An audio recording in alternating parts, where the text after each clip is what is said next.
Do you hear a voice in your head right now? Before you answer, notice that the question may already have changed what was happening in your mind. The moment someone asks about inner speech, many people start producing it on purpose. That makes a simple question surprisingly hard to study.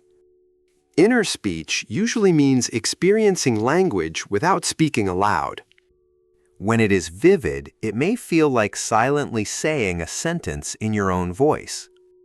But a person's honest answer can shift across a day, a task, or even the next few seconds. Research becomes more interesting when it stops asking people to summarize an entire lifetime. In descriptive experience sampling, participants carry a device that signals at unpredictable moments. They capture what was in awareness just before the signal, then discuss that moment carefully with an interviewer. A 2008 study by Christopher Heavy and Russell Hurlburt sampled 10 moments from each of 30 college students. The researchers described 5 recurring forms of inner experience. Inner speech was one. Inner seeing or mental imagery was another. Feelings could be directly present. Sensory awareness could pull attention towards something like warmth, pressure, or a sound. They also described unsymbolized thinking, a sense of thinking a specific thought without words or images. Each form appeared in roughly 1/4 of sampled moments across the group, and more than one could occur together. But those averages concealed very large differences between individuals. Some participants reported a form often. Others reported it rarely or not at all in their sampled moments. A later paper from the same research program emphasized wide variation in both the frequency and character of inner speaking.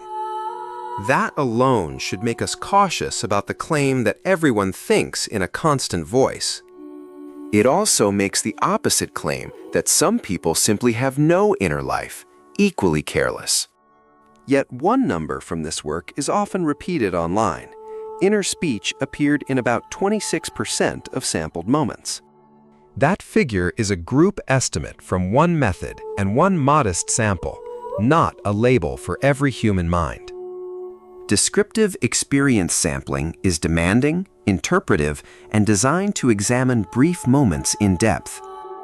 Other studies use questionnaires, laboratory tasks, brain imaging, or phone prompts, and they do not always produce the same picture. In a 2015 smartphone study, questionnaire reports and momentary reports of inner speech showed only limited agreement. The mismatch matters because a general belief about yourself is not identical to what you catch happening at a random instant. Ask broadly, and you may remember the loudest or most familiar examples. Catch a random moment, and you may find a half-formed image, a bodily feeling, or attention fixed on the room. Neither method gives a perfect window into consciousness. They answer different questions and carry different biases. Inner speech itself is not one uniform experience. Some inner speech is expanded, complete, and sentence-like. Some is condensed into fragments that make sense without full grammar. It can be a monologue, or it can resemble a conversation with another perspective. It can sound like your ordinary speaking style, or it can carry the remembered phrasing of someone else. A questionnaire developed by Simon McCarthy-Jones and Charles Fernyhough measured dimensions such as dialogic, condensed, evaluative, and motivational inner speech. Those are dimensions, not permanent personality types. They are reminders that even verbal thought changes shape. Now consider what may happen when words are absent. You might picture the route from your desk to the kitchen without narrating each turn. Or you might anticipate a friend's expression before you can explain why. You might feel a knot of concern in your chest before a sentence forms. You might simply know that two ideas conflict while the wording arrives a moment later. Researchers call some reports like that unsymbolized thinking, though how best to interpret and verify such reports remains debated. The label should open a question, not pretend to settle one. One especially useful lesson is to separate the content of a thought from its format. If Sarah says she was thinking about tomorrow's presentation, that tells us the topic, but not the experience. Instead, ask what was actually present at that moment.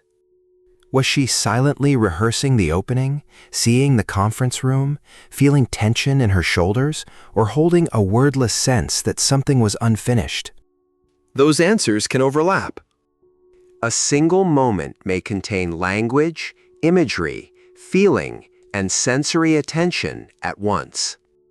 There is another reason not to rank these formats. Inner speech can help with planning, self-control, rehearsal, and reflection, but those functions are not proof that words are the only route to intelligent thought. A quiet verbal mind is not an empty mind. A busy inner narrator is not automatically a deeper thinker. Variation is not a contest between normal and broken. The most honest summary is that human thought is flexible, mixed, and difficult to measure from the outside. Your mind may also change its preferred format with context. Its contents while reading, driving, arguing, drawing, or falling asleep need not look alike. If you are curious, borrow the spirit of experience sampling for one day. Do not grade yourself or force an answer. Notice a few ordinary moments before you name them. Then later, describe whether each moment involved words, pictures, feelings, bodily sensations, direct awareness, or some combination. You may discover patterns, but you may also discover exceptions. That is more useful than assigning yourself to one of two internet categories. Keep the question open. Do you hear a voice in your head? The science currently supports a range of answers, including sometimes, in fragments, in several voices, or not in this moment. It does not support reducing everyone to people with narration and people without it. Your experience is real evidence about one mind, but it is not a census of all minds.